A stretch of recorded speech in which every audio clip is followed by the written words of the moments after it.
Bonjour à tous, cette vidéo est la troisième d'une série de 6 vidéos consacrées à l'économie, aux mathématiques et à leur enseignement. Si vous n'avez pas vu les parties 1 et 2 précédentes, il est préférable d'aller les regarder d'abord. Dans cette vidéo, les mathématiques nécessaires sont essentiellement la dérivation et l'application au sens de variation des fonctions. Et dans une diapositive, nous dériverons la composée de deux fonctions. Si tu es élève au lycée, tu as subi ou tu subiras ces mensonges pendant 2 ans, comme ça tu es prévenu. Si tu es professeur au lycée, en maths ou en économie, j'espère que tu vas apprendre des choses, mais ça risque de piquer un petit peu. Et sinon, tu apprendras comment en France, le lycée enseigne l'idéologie économique dominante. Dans la partie 1, nous avons présenté rapidement la théorie économique standard, ses contradictions, et à quel point elle est largement enseignée en France. Dans la partie 2, nous avons présenté le cadre général, le modèle de concurrence parfaite. Nous avons montré que ce n'est pas une théorie scientifique, mais seulement une idéologie, celle qui soutient le capitalisme financiarisé et mondialisé actuel. Nous allons décrire dans cette vidéo le choix du producteur en concurrence parfaite, c'est-à-dire ce que tout producteur doit faire selon la théorie économique standard. Nous étudierons les différents cas possibles et nous montrerons qu'à chaque fois, il y a une contradiction interne à la théorie standard ou avec la théorie enseignée au lycée en France. Bref, nous verrons que tout ça c'est toujours aussi nul scientifiquement. Voici le sommaire de cette vidéo. Il n'est peut-être pas clair pour l'instant, mais nous expliquerons les termes input, complémentaire, substituable, coût marginal. Ce dernier, nous l'avons fréquemment vu dans les programmes de lycée. Nous examinerons tous les cas possibles et verrons les problèmes variés qui apparaissent. Rappelons que dans le modèle de concurrence parfaite, le producteur est preneur de prix, une hypothèse irréaliste mais qui arrange bien les économistes sur le plan mathématique. Le producteur regarde combien coûte son produit et détermine la quantité qu'il doit produire pour maximiser son profit. Il lui faut donc définir une fonction, sa fonction d'offre, qui, à un prix donné quelconque, fait correspondre la quantité qu'il doit produire. Une approche dont nous parlerons peut-être dans une autre vidéo, très amusante, est la fonction de coût. Elle permet de montrer qu'à l'équilibre, le profit est nul, donc des économistes ont ricané. Si le profit est nul, pourquoi produire? Cette fonction de coût fut l'objet d'une controverse, gagnée par les critiques contre ses partisans. Cependant, ces partisans tentent régulièrement de la remettre au goût du jour. Nous parlerons, nous, de l'approche des programmes de lycée, c'est-à-dire la fonction de coût. Pour produire un bien, appelé output, l'entreprise a des coûts fixes, CF, et elle a besoin de N biens. Ces biens sont appelés des inputs. Les coûts fixes sont ceux de la recherche et du développement, de la location d'un terrain, d'un bâtiment, de la construction d'une usine, etc.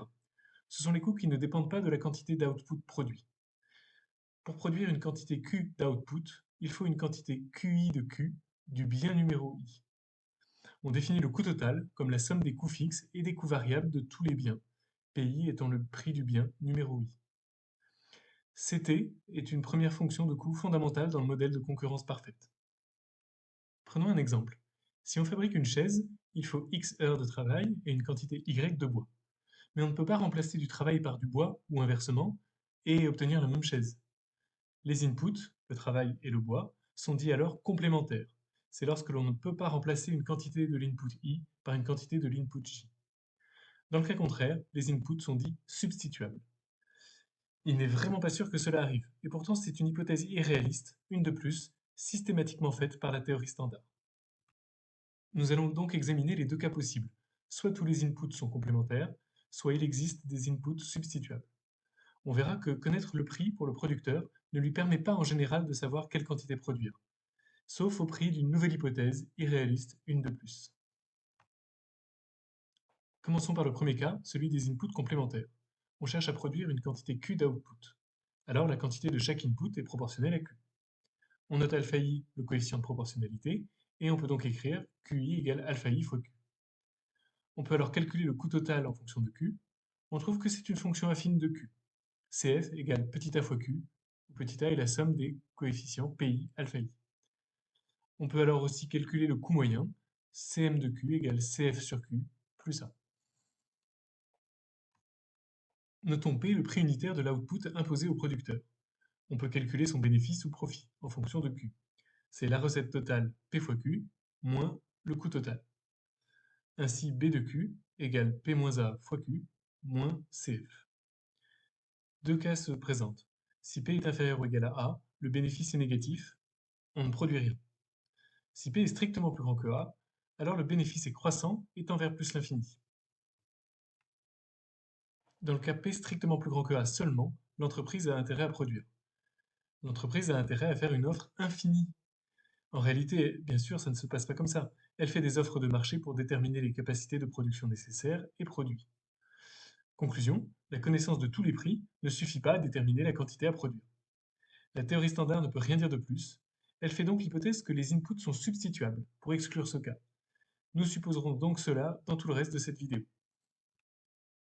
Nous allons commencer par étudier un exemple. Nous l'adapterons ensuite dans le sens de la théorie standard et nous verrons alors un problème apparaître. L'exemple que nous allons étudier est tiré du manuel Hyperbole de mathématiques complémentaires.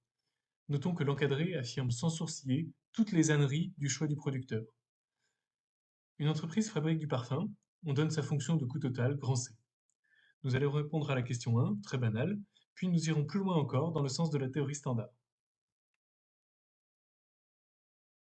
Commençons par calculer et maximiser le bénéfice. On peut calculer la fonction b de x. C'est moins 0,5 x au carré plus 23x moins 200 sur l'intervalle 0,50. Sa dérivée est naturellement la fonction moins x plus 23. On en déduit le tableau de signes de B', puis le tableau de variation de B. D'après ce tableau, il faut produire 23 litres de parfum. Mais c'est seulement si le prix unitaire est de 25 centimes d'euros le litre. Quelle quantité produire si le prix est 2250, 2189? Pour répondre à ces questions, nous allons adapter cet exemple. Nous allons déterminer pour n'importe quel prix unitaire la quantité de parfum à produire qui maximise le bénéfice. Notons désormais P, le prix du litre de parfum, en centaines d'euros. Cherchons la quantité à produire, ou pas, parce qu'on va voir qu'il y a des problèmes. Le bénéfice s'écrit désormais légèrement différemment. Il s'écrit maintenant moins 0,5 x au carré plus p-2x moins 200 sur l'intervalle 0,50. Sa dérivée est désormais moins x plus p-2. Trois cas se présentent selon les valeurs de p. Commençons par le premier, p inférieur à 2. On voit avec le coefficient directeur et l'ordonnée à l'origine de cette fonction b' que b' est toujours négative. Comme b de 0 est égal à moins 200, à cause des coûts fixes, la fonction b elle-même est toujours négative. On ne produit rien, l'offre est nulle. Deuxième cas, supposons maintenant P entre 2 et 52. On en déduit le tableau de variation de B. Mais attention, pour que l'offre soit P-2, il faut que B de P-2 soit positif, ce qui ne va pas de soi. Sinon, l'offre sera à nouveau nulle. Il nous faut donc chercher le signe de la fonction Bmax qui a P associe grand B de P-2. On calcule Bmax de P. On trouve que c'est 0,5 P au carré moins 2P moins 198. C'est un trinôme, ça va être facile. On calcule le discriminant et les racines de Bmax et on en déduit son tableau de signes. On voit que pour P entre 2 et 22, l'offre doit être nulle, puisque la fonction Bmax est négative. En revanche, pour P plus grand que 22, l'offre doit être P-2. Troisième et dernier cas, supposons enfin que P est plus grand que 52. Alors la fonction B' est toujours positive, donc l'offre doit être maximale, c'est-à-dire 50. Résumons notre étude. Si P est inférieur à 2, alors l'offre est nulle. Si P est entre 2 et 22, l'offre est encore nulle. Pour P plus grand que 22, l'offre est P-2. Enfin, si P est plus grand que 52, alors l'offre est 50. On voit que l'offre est discontinue, et nous allons voir que c'est toujours le cas.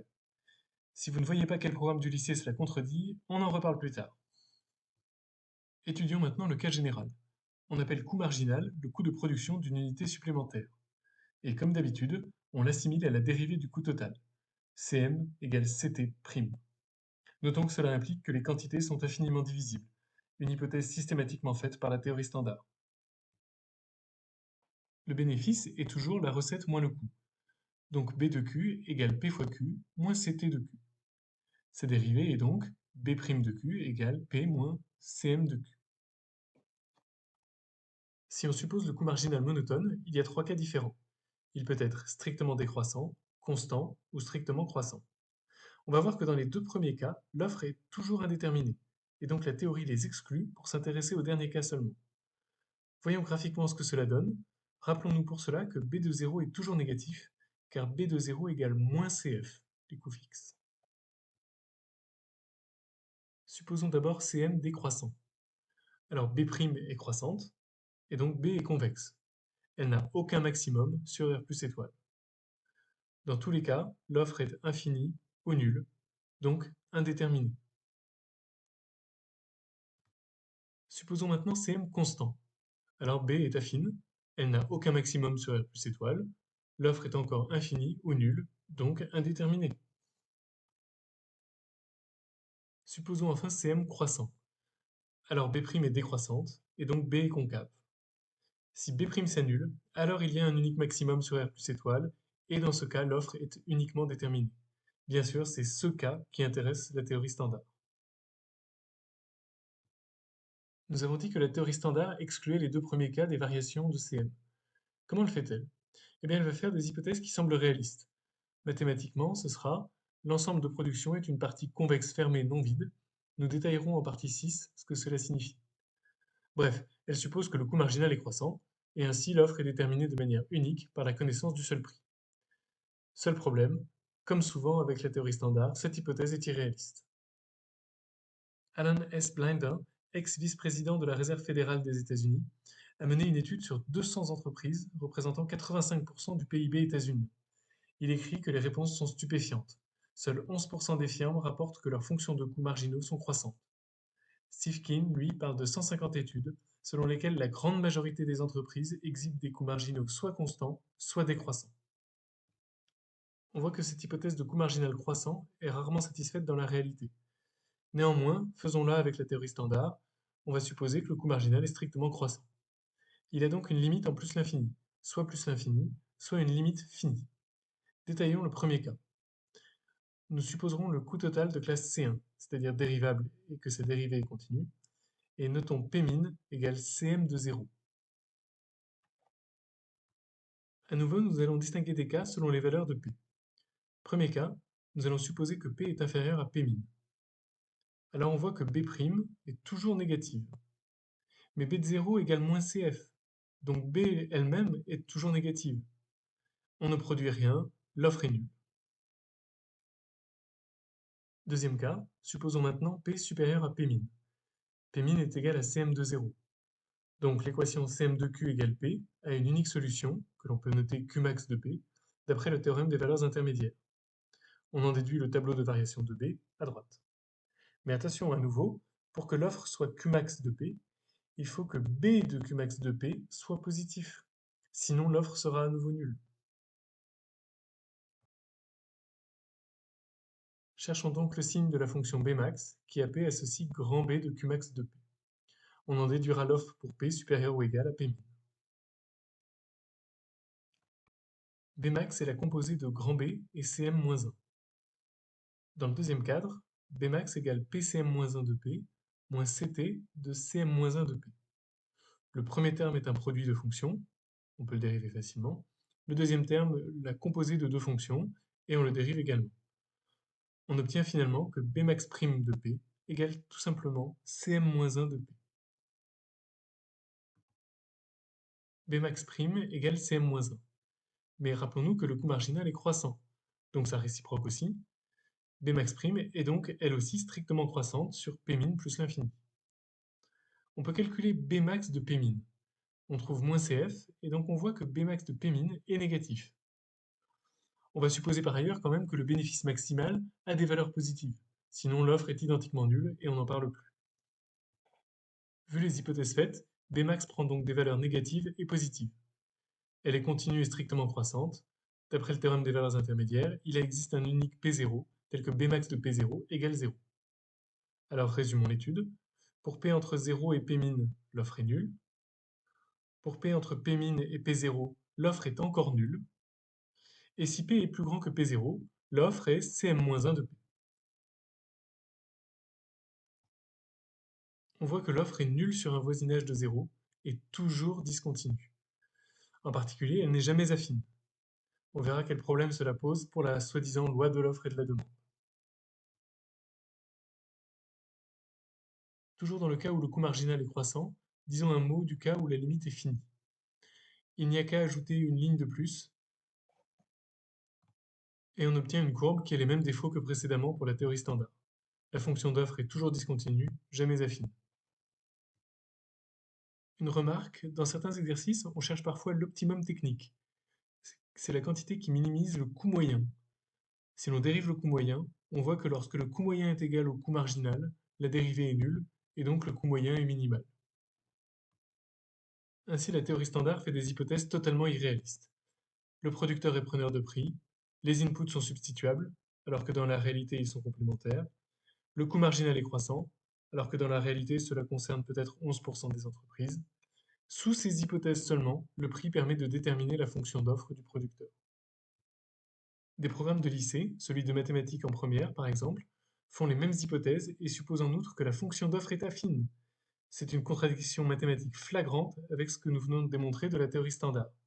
Ces hypothèses enlèvent tout intérêt à la théorie standard du choix du producteur en concurrence parfaite. Malgré tous ses défauts, la théorie du producteur est enseignée ou donnée en exemple dans 5 enseignements du lycée. Un livre essentiel sans mathématiques, celui de Jacques Généreux. Un livre génial avec des mathématiques, celui d'Emmanuel Bénicourt et Bernard Guérien. C'est la base principale de cette série de vidéos. À bientôt pour la partie 4, le choix du consommateur et ses problèmes.